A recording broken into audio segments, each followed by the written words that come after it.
Luna floated in the warm crystal pool, watching the three moons rise through the glass dome above her. The abandoned garden sector of Kepler Station was her secret place where no one ever came after midnight.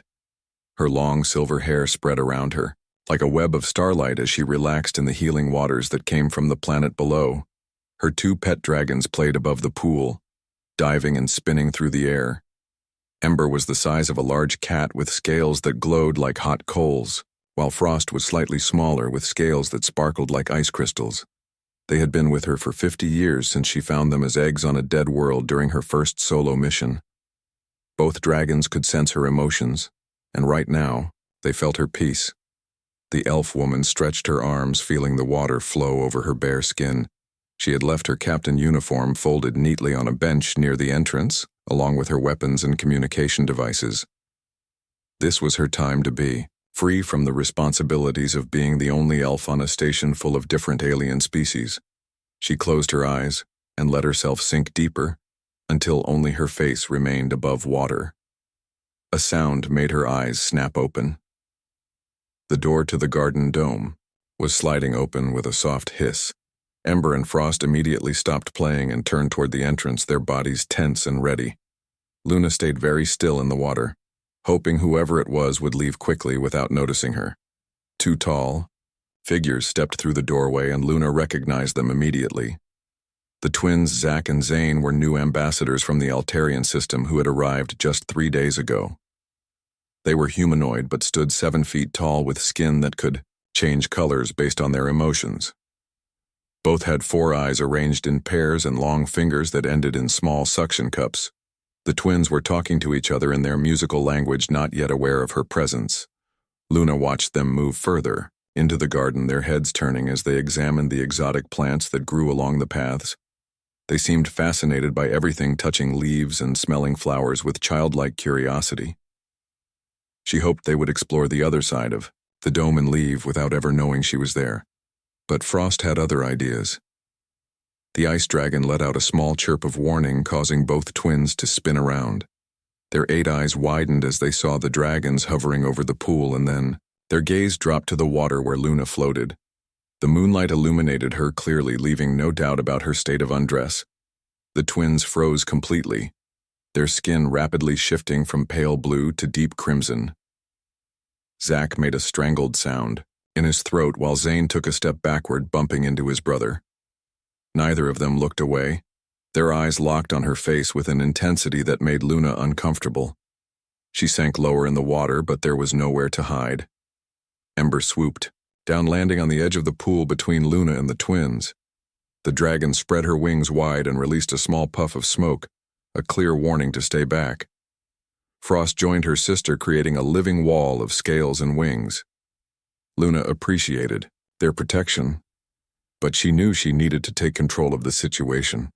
She kept her voice calm and steady as she spoke to the twins, telling them they had entered a restricted area. The garden dome was supposed to be locked after 10 at night, and she had special permission from the station commander to use it for her private meditation. The twins did not respond, still standing frozen in place, their skin color continuing to shift through different shades of red and purple. Luna tried, again asking them to either leave immediately or pass her the white robe hanging on a hook near the door. She would not panic or show embarrassment, even though being caught like this went against every elf protocol about dignity and proper behavior. Her military training helped her maintain composure in this awkward situation. Zane was the first to move, though his movements were slow and careful. He walked to the door, keeping his 4 eyes focused on the ceiling, and grabbed the silk robe. His brother Zack remained stationary, seemingly unable to process what was happening. Luna noticed their skin had started showing patterns she had not seen before, swirling designs that pulsed with bioluminescent light, as Zane approached the pool holding the robe at arm's length. Frost snapped at him with sharp teeth. The dragon did not trust these aliens and was ready to attack if they came too close. Luna spoke a single word in the ancient elf language, and both dragons relaxed slightly, though they remained alert. She reached up from the water to take the robe. The moment her arm emerged from the pool, both twins gasped loudly. Her skin was covered in intricate tattoos that glowed with soft blue light. The markings were not decorative but functional, containing the history of her people and their journey from Earth 300 years ago. Every elf carried these marks, but few aliens had ever seen them as elves, usually kept them hidden. Luna pulled the robe into the water and wrapped it around herself before standing. The wet fabric clung to her tall frame, but at least she was covered. She stepped out of the pool with as much dignity as she could manage, water dripping onto the stone floor. Her dragons immediately flew to her shoulders, their small claws gripping gently. The twins dropped to their knees in perfect unison, their heads bowed so low their foreheads nearly touched the ground. Luna stared at them in confusion, not understanding what was happening. She ordered them to stand up, but they remained kneeling, their bodies trembling slightly. She could hear them speaking rapidly in their own language, the words flowing too fast for her translator to process. Finally, Zack raised his head just enough to speak in broken standard, telling her they had committed a grave offense according to their culture. Seeing someone unclothed without permission created a life debt that could only be repaid through service. Zane added that they must now serve as her protectors until she chose to release them, or they died. Luna felt her stomach drop as she realized the magnitude of the situation. She had studied many alien cultures, but the Altarian customs were still largely unknown to the station. The twins were important ambassadors, and having them bound to her could cause serious diplomatic problems. Yet she also understood that refusing their service might be seen as an even greater insult. She needed time to think and told the twins to meet her in conference room 7 tomorrow. Morning. They could discuss this situation properly when everyone was dressed and calm. The twins agreed, but insisted on escorting her back to her quarters first for her protection. Luna wanted to argue, but saw the determination in their 8 eyes. Walk through the station corridors was surreal. The twins flanked her on both sides, walking in perfect step while her dragons rode on her shoulders.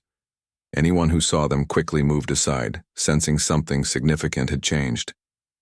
The night guards gave her questioning looks, but she just nodded and kept walking. When they reached her quarters, Luna turned to face the twins.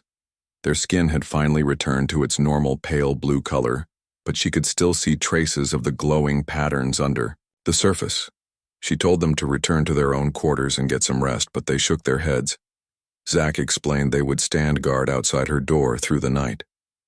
Luna started to protest, but Zane interrupted, saying their honor was at stake. Their entire clan would be shamed if they failed in their duty now.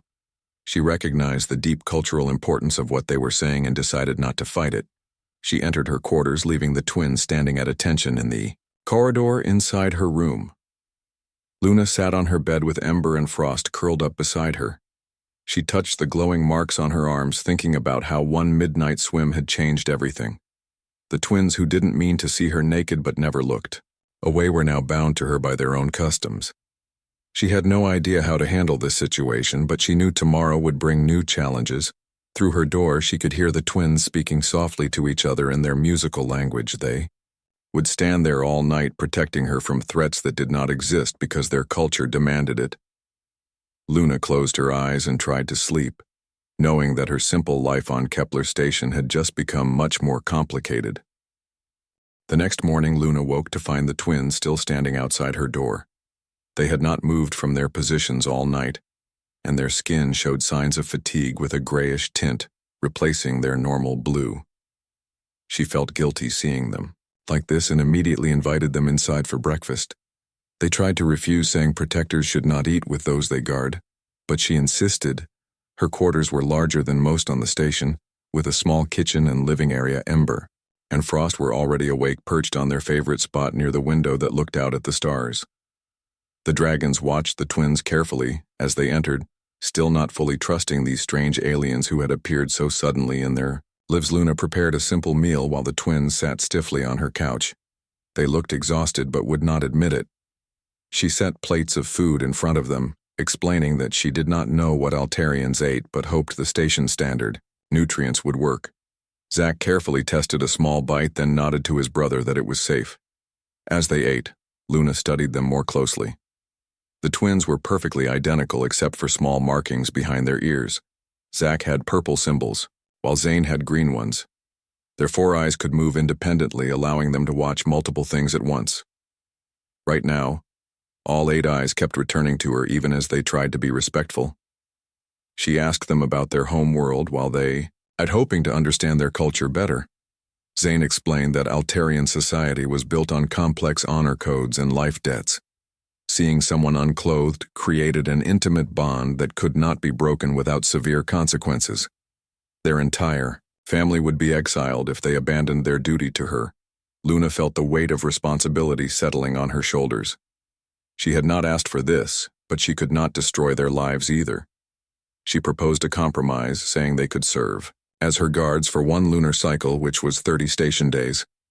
After that, they would revisit the arrangement and see if their honor could be satisfied. The twins exchanged a long look, communicating in their silent way before Zack spoke, saying they accepted her terms but warned that 1 lunar cycle might not be enough to fulfill their obligation. Luna decided to deal with that problem when it came, and moved on to practical matters like how this would work day to day.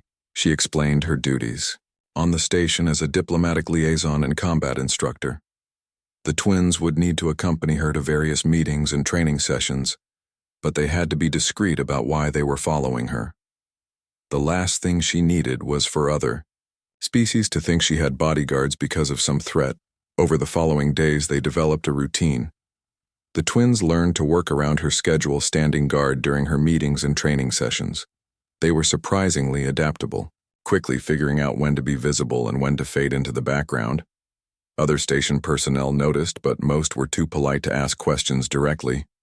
Ember and Frost slowly warmed up to the twins, especially after Zane shared some crystallized fruit from his homeworld that the dragons loved. The little creatures would now perch on the twins' shoulders during long meetings, amusing everyone with their antics. Luna found herself smiling more often, watching her mismatched group interact. A week into their arrangement, the station received a distress signal from a cargo ship near the border. The vessel was under attack by unknown raiders and requesting immediate assistance. The station commander called an emergency meeting, asking Luna to lead a response team given her combat experience. The twins insisted on joining the mission despite having no combat training. Luna tried to refuse, but they argued that protecting her meant being wherever danger was. She finally agreed, but made them promise to stay on the ship while she boarded the cargo vessel. They reluctantly accepted her terms. The rescue ship launched within an hour, with Luna commanding a team of 6 fighters from various species. Ember and Frost came too, as they always did in combat situations. The dragons could survive in space for short periods and had saved her life more than once. The twins strapped themselves into seats behind her, trying not to look nervous. When they reached the cargo ship, they found it badly damaged and drifting. 3 black vessels circled it like predators waiting for the kill. Luna recognized the configuration immediately as Void Hunters, a mysterious species that had been attacking ships along the border for months. No one knew where they came from or what they wanted. She ordered her team to prepare for combat while trying to hail the Void Hunters on all frequencies. There was no response except for weapons charging on the enemy ships. Luna made quick decisions, dividing her team and planning an attack pattern that would draw fire away from the damaged cargo vessel. The battle was intense, with the Void Hunters using technology no one had seen before. Their ships could phase in and out of normal space, making them nearly impossible to hit. Luna noticed they became solid only when firing weapons and adjusted her strategy accordingly. She coordinated her team with precise commands while piloting through dangerous maneuvers. During the fight, 1 Void Hunter ship managed to damage their hull, creating a breach near where the twins were stationed. Luna heard them calling for help over the comm, but she was locked in combat with another enemy vessel. She made a desperate choice, releasing Ember and Frost into space to help the twins. The dragons flew through the vacuum, their alien biology protecting them for a few minutes. They reached the breach where the twins were struggling to seal it with emergency foam. Frost used her ice breath to create a temporary patch while Ember welded it solid with her fire. The twins stared in amazement, having never seen the dragon's true abilities. With the breach sealed, Luna could focus on the battle. She noticed the Void Hunter ships were not trying to destroy them, but seemed to be testing their defenses. This gave her an idea, and she ordered her team to disable rather than destroy one of the enemy vessels. It was risky, but might give them answers. The plan worked, and they captured a damaged Void Hunter ship. The enemy vessels immediately retreated, leaving their damaged companion behind. Luna docked with the captured ship, taking the twins and her dragons with her. Despite their protests about safety, they found something unexpected inside. The Void Hunters were not the monsters everyone believed, but desperate refugees. Their dimension was collapsing, and they were searching for resources and technology to save their people. They had been attacking ships not to destroy, but to study different species, technologies, hoping to find something that could help them. The lead Void Hunter was a being of pure energy contained in a mechanical suit. It communicated through electromagnetic pulses that the universal translator struggled to interpret. Luna spent hours working with it, finally establishing basic communication. The being expressed regret for the attacks, but desperation had driven them to extreme measures. Luna made a bold decision, offering to negotiate a treaty between the Void Hunters and the station. If they stopped attacking ships, the station would help them find a solution to their dimensional crisis. The Void Hunter agreed to take her proposal to their leadership, and a temporary ceasefire was established. Back on the station, the commander was skeptical of Luna negotiation, but agreed to present it to the council. The twins had remained silent during the debriefing, but Luna could see pride in their 8 eyes. They had proven themselves in combat and helped save the ship. Their skin showed new patterns she had not seen before, golden swirls that seemed to indicate satisfaction. That night in her quarters, Luna thanked the twins for their help during the mission. Zack admitted they had been terrified, but would face any danger to protect her. Zane added that serving her was becoming more than just obligation. They were starting to respect her as a leader, and warrior Luna felt a connection forming with them that went beyond their forced circumstances. She was beginning to appreciate their dedication and unique perspectives. They brought a different way of thinking that complemented her elf intuition and military training. Together with her dragons, they were becoming an effective team. The next morning brought news that the Void Hunter leadership had agreed to negotiations. They would send representatives to the station in 3 days. Luna was put in charge of the diplomatic talks, a huge responsibility that made her nervous. The twins immediately began studying everything they could find about interdimensional physics and refugee protocols. She watched them work together, their 4 eyes scanning multiple screens at once while their long fingers took notes. They were brilliant in their own way, with minds that could process information differently than most species. Luna realized she was lucky to have them, even if their partnership had started in the most awkward way possible. Ember curled up in her lap, while Frost perched on Zack's shoulder, as they all worked together preparing for the negotiations. The unlikely group had formed a bond that was growing stronger each day. Luna smiled, thinking about how that embarrassing night in the pool had led to this moment. The twins who didn't mean to see her naked had become her most trusted allies. They were still bound by their honor, but Luna sensed something deeper developing. A genuine friendship was forming between different species, united by strange circumstances and strengthened by shared dangers. The Void Hunter delegation arrived at the station in a ship that seemed to flicker between existing and not existing. Luna stood in the docking bay with the twins flanking her and her dragons perched on her shoulders. The station commander had wanted a full military welcome, but Luna convinced him that a smaller group would be less threatening. 3 Void Hunters emerged from their ship, each one a different form of energy contained in mechanical suits. The leader, who Luna had met before, pulsed with blue light while the others glowed orange and green. They moved in a flowing way that made them seem like they were swimming through air rather than walking. The twins' skin shifted to a cautious yellow color as they watched these beings. They had never encountered anything like the Void Hunters before, and their 4 eyes tracked every movement. Ember and Frost were equally alert, their small bodies tense and ready to react if needed. Luna greeted the Void Hunters formally using the electromagnetic communication system she had developed with them. She introduced the twins as her advisors, which made them stand a little taller with pride. The Void Hunters acknowledged them with pulses of light that might have been their version of a nod. The negotiations took place in a specially modified conference room with dampening fields to contain the Void Hunters' energy emissions. Luna sat at one end of the table with the twins beside her while the three Void Hunters floated at the other end. Station council members joined by hologram too, afraid to be physically present. The Void Hunters explained their crisis in more detail. Their dimension was collapsing due to an experiment gone wrong centuries ago. They had perhaps 50 of their years left before everything they knew would cease to exist. They numbered in the billions and were desperate to find a new home or a way to stop the collapse. Luna listened carefully, asking questions to understand the full scope of their problem. The twins proved invaluable here with their ability to process multiple streams of information at once. Zach worked on calculations while Zane analyzed the dimensional physics involved. They communicated with each other in their silent way, sharing insights instantly. After hours of discussion, Luna proposed something radical. What if instead of finding them a new dimension, they worked together to stabilize their current one? The station had connections to hundreds of species, each with unique technologies. Perhaps combined they could find a solution. The Void Hunter leader pulsed rapidly, which Luna had learned meant surprise. They had never considered that other species would help them after they had attacked so many ships. Luna explained that the galaxy was full of different beings who had learned to work together despite their differences. This could be another opportunity for cooperation.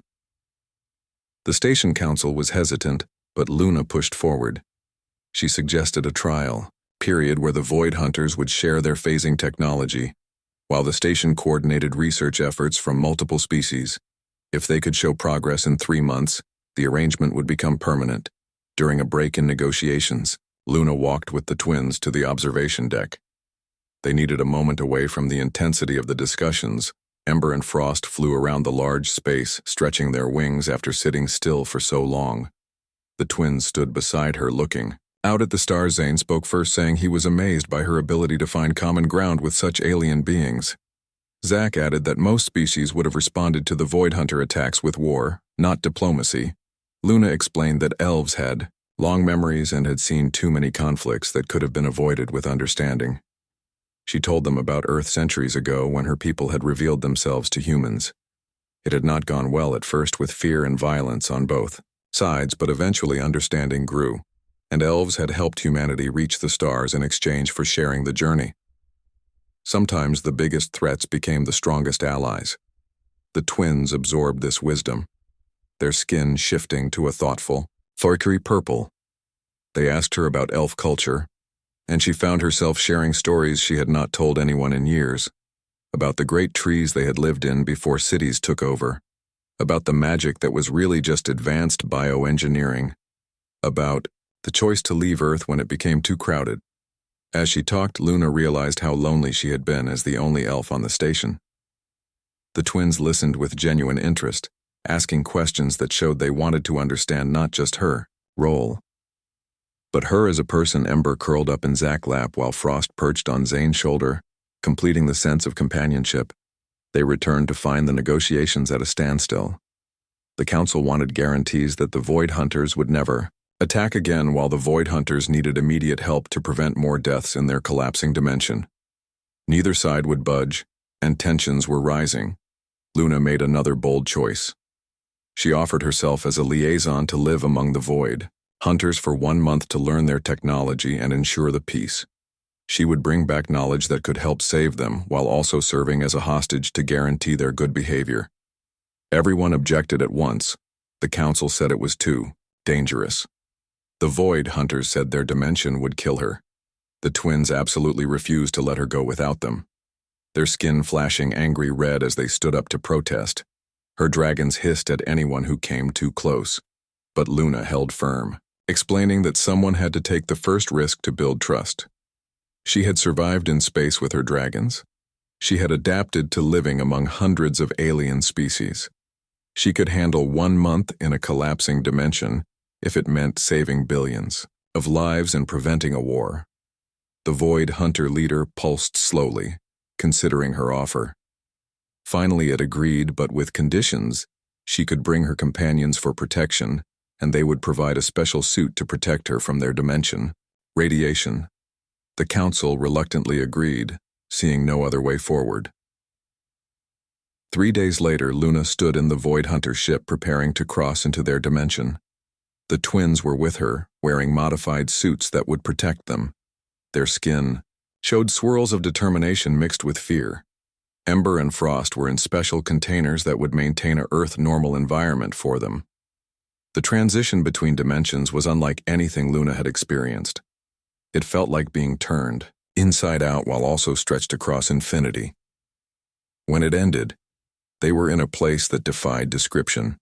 Colors that should not exist flowed like water while solid objects phased in and out of reality. The Void Hunter city was a massive structure of pure energy with billions of beings flowing through it like currents in an ocean. Luna could feel the instability in the very fabric of space around them. Cracks appeared and disappeared constantly, showing glimpses of absolute nothingness beyond. They were housed in a section modified for their biology, but even with the suits, Luna felt the wrongness of this place. The twins struggled too, their 4 eyes having trouble focusing on things that kept shifting between dimensions. Their skin colors fluctuated wildly as they tried to process their surroundings, but they adapted as they always did. The twins began working with Void Hunter scientists, learning about their technology and the nature of the dimensional collapse. Luna spent time with their leaders understanding their society and culture, while her dragons provided comfort by remaining consistently solid and real. She discovered the Void Hunters were ancient beings who had once been pure consciousness before developing technology to give themselves form. They had art and music, though both were expressed through electromagnetic radiation patterns. They had families and communities bound together by energy resonances rather than blood. As days passed, Luna found ways to bridge their differences. She taught them about physical species, while learning to appreciate their energy-based existence. The twins proved especially good at this translation, creating mathematical models that both sides could understand. 2 weeks into their stay, they made a breakthrough. Zach had been analyzing the dimensional collapse patterns when he noticed they matched certain harmonics in elf biotechnology. Luna glowing tattoos responded to specific frequencies that seemed to stabilize small areas of space around her. Working together, they developed a theory.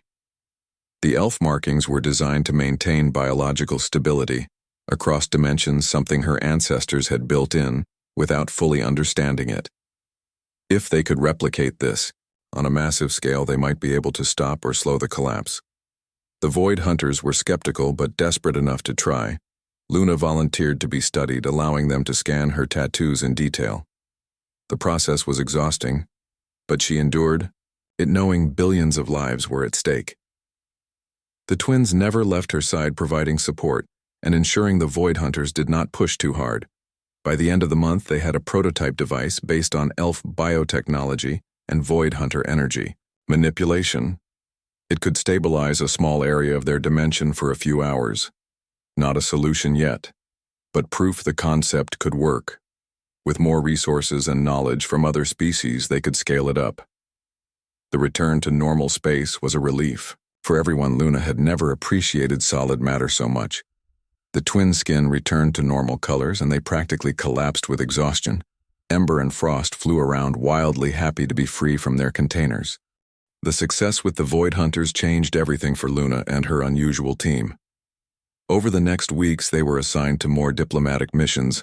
As other species heard about their ability to bridge impossible differences, the twins had officially become her advisors while remaining her self-appointed protectors. One morning, Luna received an encrypted message from Earth itself. The Elf Council wanted to speak with her, something that had not happened in the 50 years since she left. She sat in her quarters staring at the message while Ember and Frost sensed her unease and curled closer to her. The twins entered with breakfast, as had become their routine, and immediately noticed her distress. Their skin shifted to concerned blue tones as they asked what was wrong. Luna showed them the message explaining that the Elf Council rarely contacted those who had left Earth. Zach suggested it might be about her tattoos and their dimensional stabilizing properties. Zane agreed, adding that news of the Void Hunter solution had spread across known space.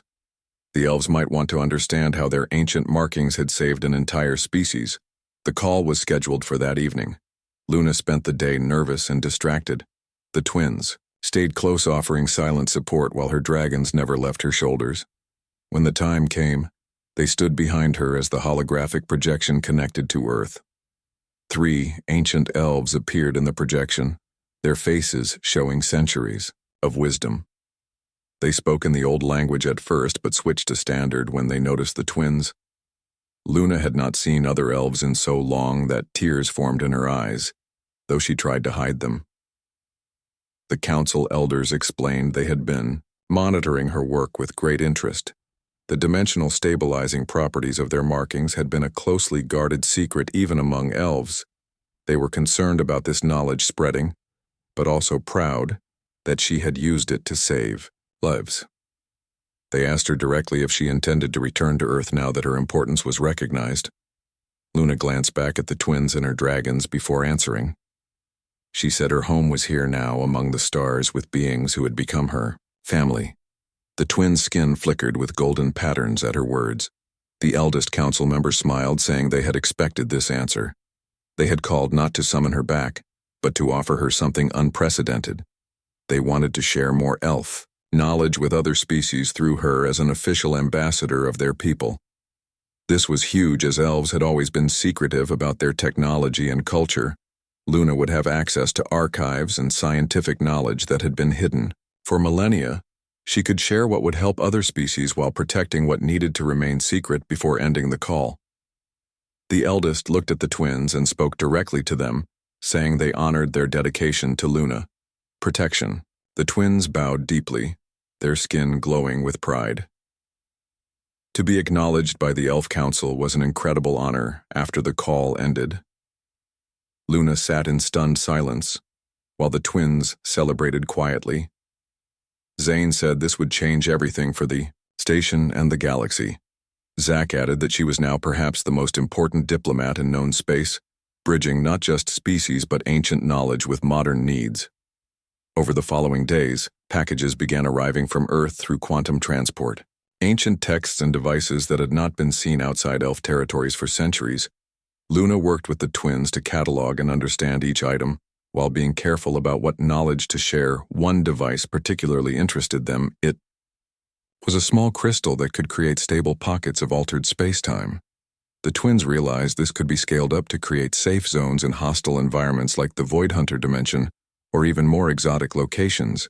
They were so absorbed in their research that they almost missed the alert station security reported unknown ships approaching from deep space. They were not responding to communication attempts, and their configuration matched no known species. Luna and the twins rushed to the command center. The ships were beautiful in an alien way, with hulls that seemed to be grown rather than built. They moved without visible propulsion and scanned the station with energy types the sensors could not identify. The station commander was preparing weapons when Luna asked for a chance to communicate. She tried every frequency and language in the station database but got no response. Then Frost did something unexpected. The little dragon flew to the communication console and released a series of musical notes Luna had never heard before. The unknown ships immediately responded with similar tones. Luna realized her dragons were communicating with the ships somehow. Ember joined her sister, creating a harmony that the ships echoed. Back, the twins watched in amazement as a conversation developed entirely through musical tones. Their skin showed patterns of discovery and wonder. After several minutes of this exchange, the lead ship sent a visual message. It showed beings that looked like living crystals with dragon-like creatures wrapped around them. They were the Crystalline Collective, a species from beyond the galactic rim who had been searching for their lost dragon kin.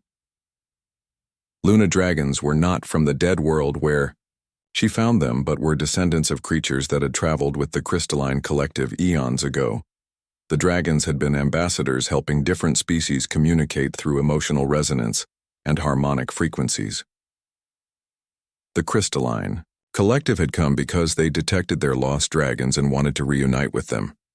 They were not hostile but hopeful, offering to share their advanced knowledge of bioharmonic technology in exchange for renewed contact with the dragon species. This created a dilemma for Luna, as Ember and Frost were more than pets to her. They were family and had been with her for 50 years. The thought of losing them was devastating. The twins sensed her distress and moved closer in support, their presence comforting. But the dragon surprised everyone. Ember and Frost communicated with both the Crystalline Collective and Luna, creating a three-way harmony that somehow conveyed complex ideas. They did not want to leave Luna, but they also wanted to connect with their ancestral heritage. The solution came from the twins, who suggested the dragons could serve as permanent ambassadors between the station and the Crystalline Collective. They would stay with Luna, but also help establish relations. With this new species, their unique ability to communicate through harmony would be invaluable. The Crystalline Collective agreed to this arrangement and docked with the station for formal negotiations. Luna found herself once again at the center of a historic first contact. The twins worked tirelessly beside her, translating concepts between radically different ways of thinking. The crystalline beings were fascinating up close. Their bodies were living crystal that sang with every movement. They existed partially in normal space and partially in harmonic dimensions that only the dragons could fully perceive. They had technology based entirely on resonance and vibration. Over several days of negotiations, an alliance was formed. The Crystalline Collective would share their bioharmonic technology, which could revolutionize medicine and communication. In return, they wanted help finding more of their lost dragon kin scattered across the galaxy. Luna realized this was another piece of a larger puzzle. The galaxy was full of connected species and lost histories waiting to be discovered. Her role was becoming clear as someone who could find these connections and bring different beings together. Her unusual team was perfectly suited for this work. The twins had evolved far beyond their original obligation to protect her. They were true partners now, contributing their brilliant minds and unique perspectives. Zach had become an expert in xenobiology, while Zane specialized in dimensional physics. Together, they were unmatched in their ability to process complex interspecies dynamics. One evening, after a particularly successful day of negotiations, Luna found herself back in the garden dome where everything had started. The twins were with her this time officially. As they walked among the plants, Ember and Frost flew overhead singing their harmonic songs. She looked at the pool where that awkward encounter had occurred and smiled. It seemed like a lifetime ago. The twins noticed her looking, and their skin shifted to amused pink. They had never spoken about that night directly, but the embarrassment had long since transformed into something else. Zane finally broke the silence, saying that night had changed their lives in ways they never expected. Zach agreed, adding that what began as obligation had become purpose. They had found meaning in their service that went far beyond cultural duty. Luna told them the lunar cycle would end in 3 days, and according to their agreement, they could choose to end their service. The twins exchanged their silent communication before both spoke at once, saying they wished to remain permanently if she would have them. She accepted immediately, knowing that they had become essential to her work and her life. The three of them stood together in the garden, 3 different species united by strange circumstances and strengthened by shared experiences. They were no longer bound by obligation, but by choice and friendship. The next morning brought news that would test their partnership further. Long-range sensors had detected something massive approaching from intergalactic space, something that dwarfed even the largest known vessels and was traveling at impossible speeds. The station went to high alert as everyone prepared for potential first contact or invasion. The massive object approaching the station defied all understanding. It was the size of a small moon, but moved like a living thing, changing shape as it traveled.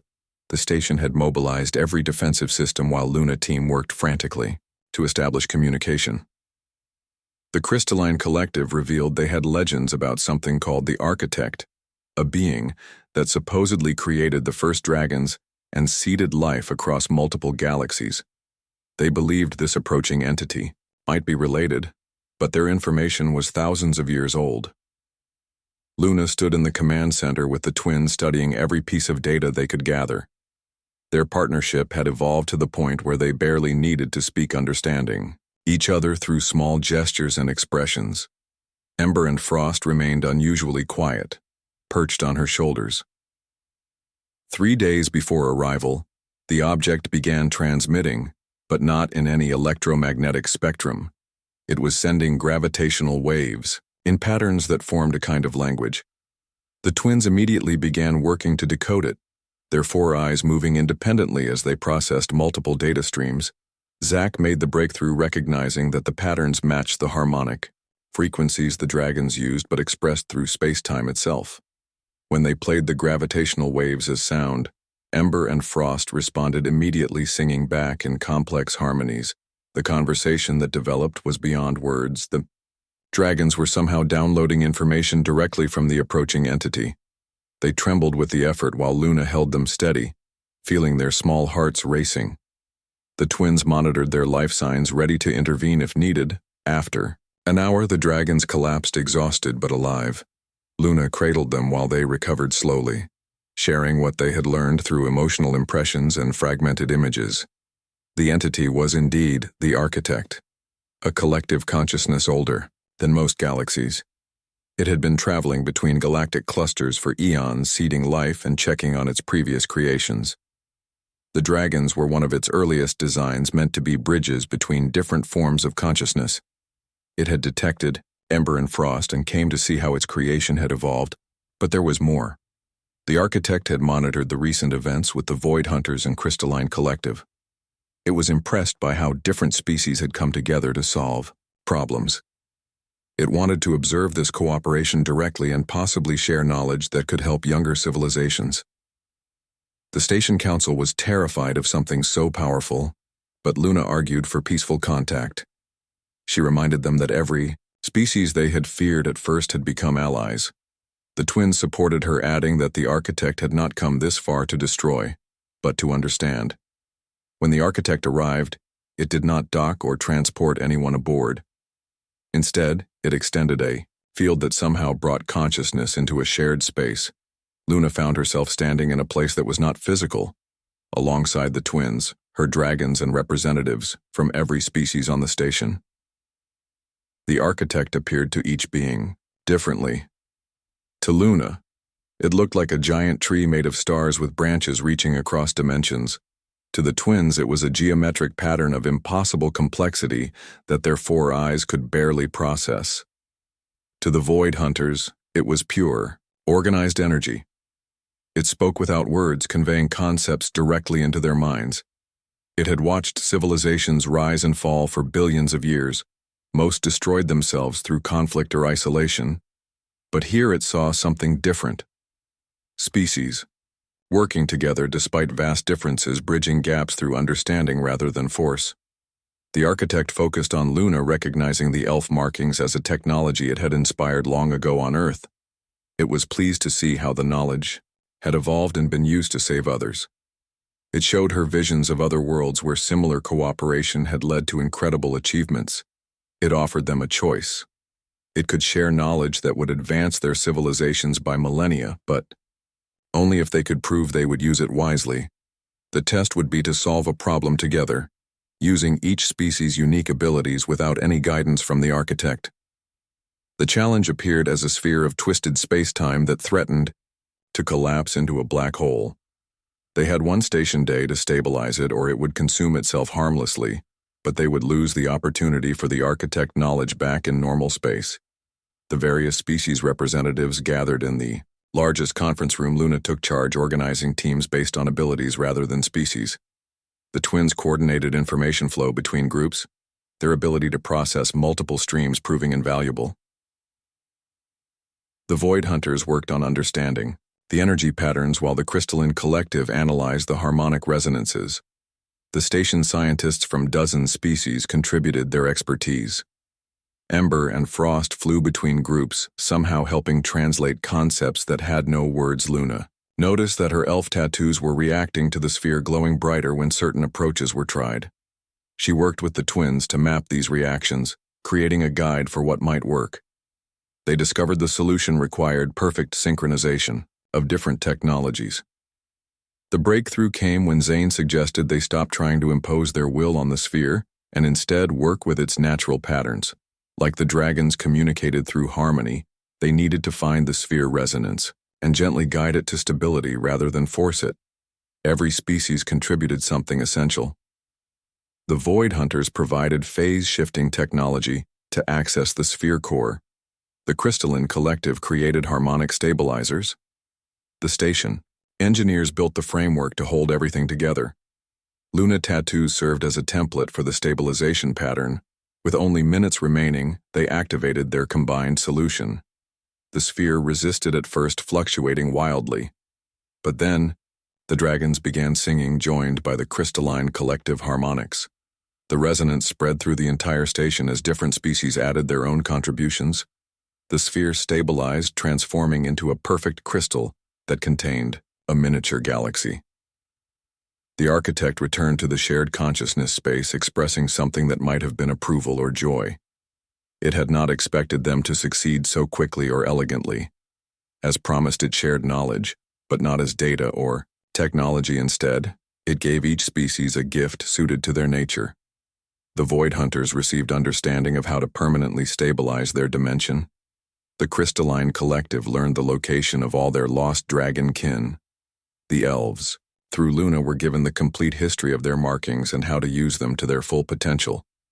The twins and their species received enhanced ability to process and share information, making them invaluable connectors between different forms of consciousness. Before departing, the architect left one final gift: a beacon that would attract other cooperative civilizations to the station. It warned that not all who came would be friendly, but those who arrived seeking connection rather than conquest would find welcome. As the architect departed, moving on to explore other galactic clusters, the station erupted in celebration. History had been made, and everyone who participated knew they had been part of something unprecedented.